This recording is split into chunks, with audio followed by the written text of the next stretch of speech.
अस्सलाम वालेकुम स्टूडेंट्स, आज हम दूसरी जमात की इस्लामियत स्टार्ट करने जा रहे हैं। दूसरी जमात की इस्लामियत का आज हम 4th चैप्टर रेडी करने जा रहे हैं। हमारा 4th चैप्टर है जी हज़रत मोहम्मद सल्लल्लाहु अलैहि वसल्लम की परवरिश और तरबियत। आपको पता है हज़रत मोहम्मद सल्लल्लाहु अलैहि वसल्लम कौन थे जी? हज़रत मोहम्मद सल्लल्लाहु अलैहि वसल्लम अल्लाह के आखिरी नबी हैं और हमारे आखिरी पैगम्बर हैं। जब हमारे प्यारे नबी हज़रत मोहम्मद सल्लल्लाहु अलैहि वसल्लम पैदा हुए तो अरब के मालदार घरानों में ये रिवाज था कि वो अपने बहुत छोटे बच्चों को परवरिश और अच्छी आदतें सीखने के लिए मक्का से बाहर भेज देते थे और वहाँ पर अच्छे ख़ानदानों की औरतें बच्चों को पालने के लिए ले लेती थीं या खुद मक्का आकर अपनी पसंद के ख़ानदान के बच्चे ले जाती थीं। ऐसा क्यों करते थे कि जब नबी वसल्लम पैदा हुए तो जो अमीर घरानों के बच्चे थे अपने बच्चों को वो मक्का से बाहर उनकी परवरिश तरबियत के लिए उनको भेज दिया जाता था। ऐसा क्यों किया जाता था ये आपको इसकी आगे स्टोरी बताएंगे। अरब के रहने वाले ऐसा क्यों करते थे, ये एक स्टोरी है जी। बच्चों को क्यों भेजा जाता था? अरब के लोग ये चाहते थे कि इनके बच्चे शहर से दूर खुली फजा में परवरिश पाएं ताकि इनकी सेहत अच्छी हो और वो बड़े होकर ताकतवर और मजबूत जवान निकलें। दूसरी वजह यह थी कि मक्का में अक्सर बीमारियां फैल जाती थीं जिनसे बचाने के लिए बच्चों को शहर से दूर भेज दिया जाता था। मक्का में चूँकि दूसरे इलाकों के लोग भी आकर बस गए थे, इस वजह से वहाँ की अरबी ज़बान भी बिगड़ गई थी। बच्चों को मक्का से बाहर इसलिए भी भेजा जाता था ताकि वो असली और उम्दा अरबी ज़बान बोलना सीख लें और सहरा की ज़िंदगी से भी वाकिफ़ हो जाएं। औरतें अक्सर देहातों और गांवों से आती और पालने के लिए बच्चों को ले जाती, जिसके बदले में बच्चे हवाले करने वाले इस घराने की ज़रूरियात का हर तरह से ख्याल रखते थे। हलीमा सादिया बनी साद कबीले से ताल्लुक़ रखती थीं, जिनके यहाँ कबीला कुरैश के अमीर घरानों के बच्चे परवरिश पाते थे। हलीमा सादिया के लिए रहमतें और बरकतें। हलीमा सादिया हैरान थीं कि उन्होंने जब से हुजूर सल्लल्लाहु अलैहि वसल्लम को परवरिश के लिए लिया था, इनके घर में हर तरफ अल्लाह की जानिब से रहमतें, नूर, बरकतें और खुशियाँ फैल गई थीं। आप सल्लल्लाहु अलैहि वसल्लम ने 2 साल हलीमा सादिया के घर में परवरिश पाई और फिर आप सल्लल्लाहु अलैहि वसल्लम मक्का अपनी वालदा हज़रत आमना के पास आ गए। लेकिन हलीमा सादिया की आप सल्लल्लाहु अलैहि वसल्लम के लिए मोहब्बत ने ऐसा ना होने दिया और उन्होंने हज़रत आमना से आप सल्लल्लाहु अलैहि वसल्लम को मज़ीद कुछ अरसा अपने पास रखने की इजाज़त ले ली और हज़रत मोहम्मद सल्लल्लाहु अलैहि वसल्लम हलीमा सादिया के घर मज़ीद 2 साल रहे। हलीमा सादिया के घर से वापसी के बाद हुजूर सल्लल्लाहु अलैहि वसल्लम 2 साल अपनी वालदा हज़रत आमना के साथ रहे। जब आप सल्लल्लाहु अलैहि वसल्लम 6 साल के थे तो अपनी वालदा के साथ रिश्तेदारों से मिलने के लिए मदीना गए। वहाँ कुछ अरसा क़याम के बाद मक्का वापस जाते हुए सफ़र के दौरान हज़रत आमना बीमार होकर इंतकाल कर गईं। जब हुजूर सल्लल्लाहु अलैहि वसल्लम की वालदा का इंतकाल हो गया तो हज़रत आमना की खादम उम्मे ऐमन आप सल्लल्लाहु अलैहि वसल्लम को आप सल्लल्लाहु अलैहि वसल्लम के दादा हज़रत अब्दुल मुत्तलिब के पास ले आईं।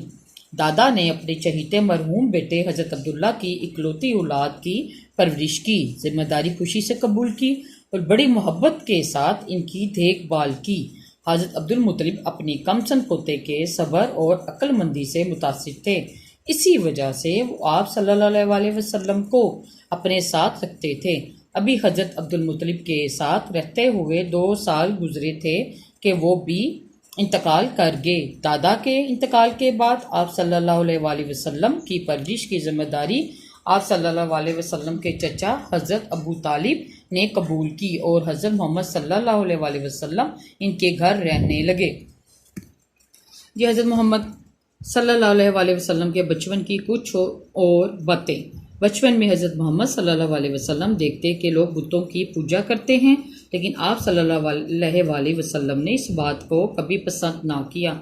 जब लोग दौलत जमा करते और गरीबों का मजाक उड़ाते तो आप सल्लल्लाहु अलैहि वसल्लम को बहुत दुख होता था। आप सल्लल्लाहु अलैहि वसल्लम बचपन से ही समझदार थे, ना आम बच्चों की तरह खेले, ना अपने कामों में लापरवाही बरती। अपने चचा की भेड़ बकरियों के रेवड़ की निगरानी करते और इनकी देखभाल के काम में शरीक रहते।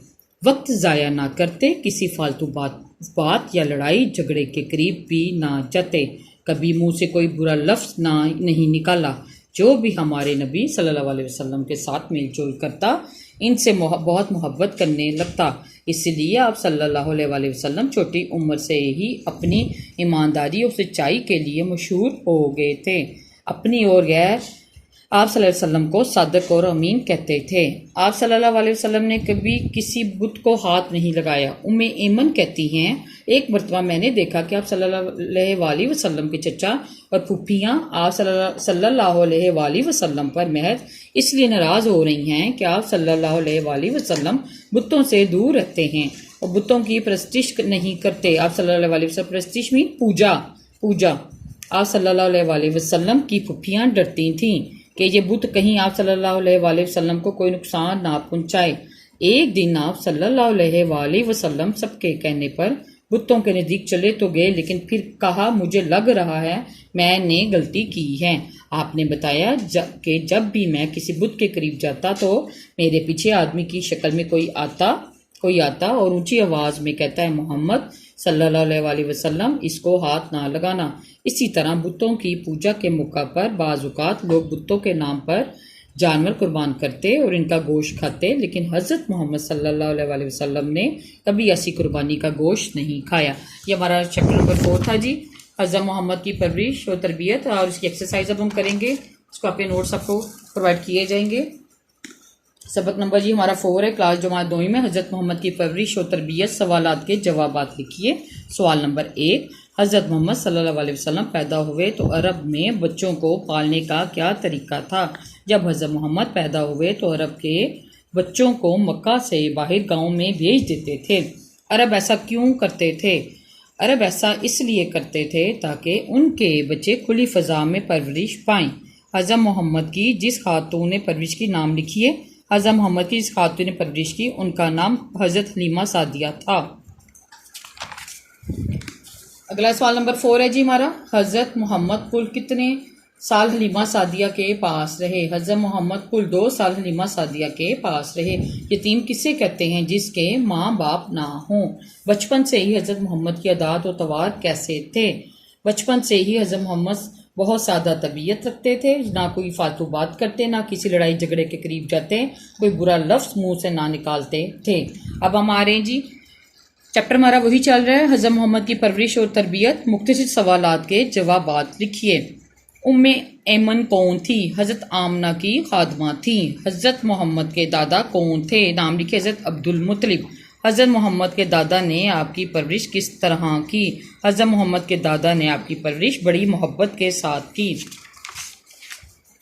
हज़रत अब्दुल मुत्तलिब के इंतकाल के बाद आपकी परवरिश किसने की? आपके चचा अबू तालिब ने की। ये हमारा ये क्वेश्चन आंसर सारे ख़त्म हो गए हैं, ये कंप्लीट हो गया है, और आपने इसको इसी तरह नोट डाउन करना है, नीट एंड क्लीन अपनी कॉपी और बुक कॉपी भी उतारना है, उसको अच्छी तरह आपने याद करना है। अब हम एक्सरसाइज का आपको फिलिंग ब्लैंक्स करवाते हैं।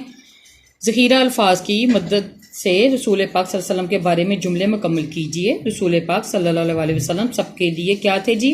रहमत थे। आप सल्लल्लाहु अलैहि वसल्लम अल्लाह के आखिरी रसूल थे। हज़रत मोहम्मद सल्लल्लाहु अलैहि वसल्लम पर क्या चीज़ उतारा गया? कुरान उतारा गया। हज़रत मोहम्मद सल्लल्लाहु अलैहि वसल्लम हमेशा डैश बोलते थे। क्या बोलते थे? सच। आप सल्लल्लाहु अलैहि वसल्लम की वालदा का नाम डैश है। क्या नाम था जी? हज़रत आमना। ये आपकी एक्सरसाइज थी और ये आपका चैप्टर आज सारा खत्म हो गया। यूनिट आपने इसी तरह इसको नोट डाउन करना है और इन्हीं को आपने कॉपी पे उतारना है नोट्स को, और अच्छी तरीके से आपने इसको तैयार करना है। Thank you very much.